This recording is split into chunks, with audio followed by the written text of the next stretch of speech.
My dear friends, my dear masters and my dear God's, ఈరోజు ఈ pyramid master అంటే ఎవరో తెలుసుకుందాం మనం.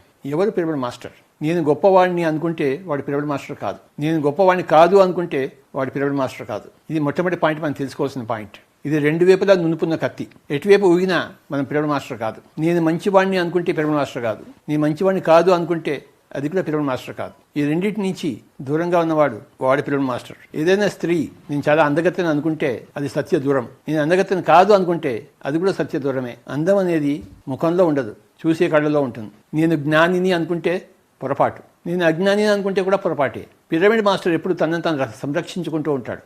ఇలాంటి పొరపాటు చేయకుండా. ఒక ఆలోచన వచ్చిందనుకోండి, నేను గొప్పవాడిని అని చెప్పేసి వెంటనే దానికి విరుగుడు ఆలోచన తెప్పించుకోవాలి మనం. నేను గొప్పవాడిని కాదు అని చెప్పేసి. ఎందుకు గొప్పవాడు కాదో కారణాలు వెతుక్కోవాలి మనం. ఫలానా జరిగింది కదా అందుకే నేను ఎలా గొప్పవాడిని అవుతాను, ఇంకో విధంగా జరిగింది కదా నేను ఎలా గొప్పవాడిని అవుతాను అని చెప్పేసి మన కారణాలు మనమే వెతుక్కోవాలి. మన ప్రమాణాలు మనమే తెలుసుకోవాలి. ఎందుకు నేను గొప్పవాడిని కాదు. అలాగే నేను గొప్పవాడిని కాదు అని ఒక ఆలోచన వచ్చింది అనుకోండి, ఎందుకు నేను గొప్పవాడిని కూడా మనం కూడా ఒక ప్రతి ఆలోచన చేసుకోవాలి మనం. ఎన్నో కారణాలు దొరుకుతాయి మనకి దేనికి చేసినా కూడా.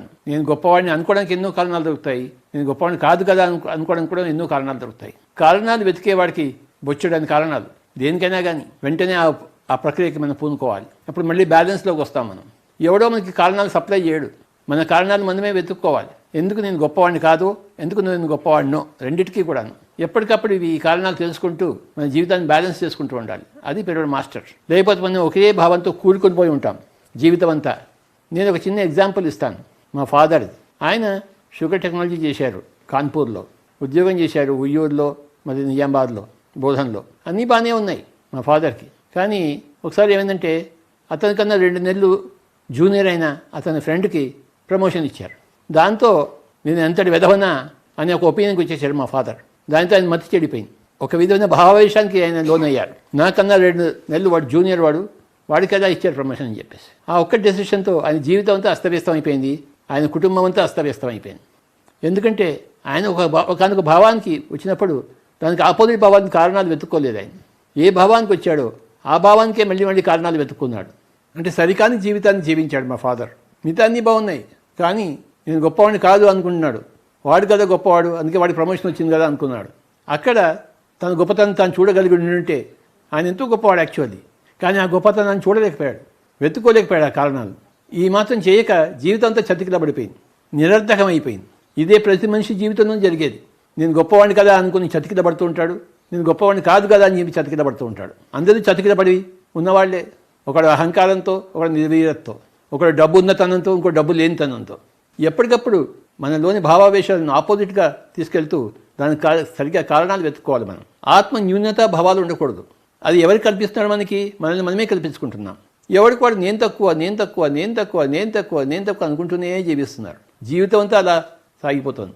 కొంతమంది నేను ఎక్కువ అనుకుంటూ చతికిల పడిపోయి ఉన్నారు. ఎంత విచిత్రం కదా. అందుకే ఎక్కడ చూసినా దుఃఖం ఉంది అన్నాడు గౌతమ బుద్ధుడు. మరి ఈ దుఃఖం నుంచి బయటపడడానికి మనం ఏం చేయాలి? నేను గొప్పవాడిని అని అనుకున్నప్పుడల్లా నేను గొప్పవాడిని ఈ విధంగా కాదు కదా అని చెప్పేసి మన కారణాలు వెతుక్కోవాలి. నేను గొప్పవాడిని కాదు కదా అని అనుకున్నప్పుడల్లా నేను గొప్పవాడిని కదా అని చెప్పేసి మరి కొత్త కారణాలు వెతుక్కోవాలి మనం.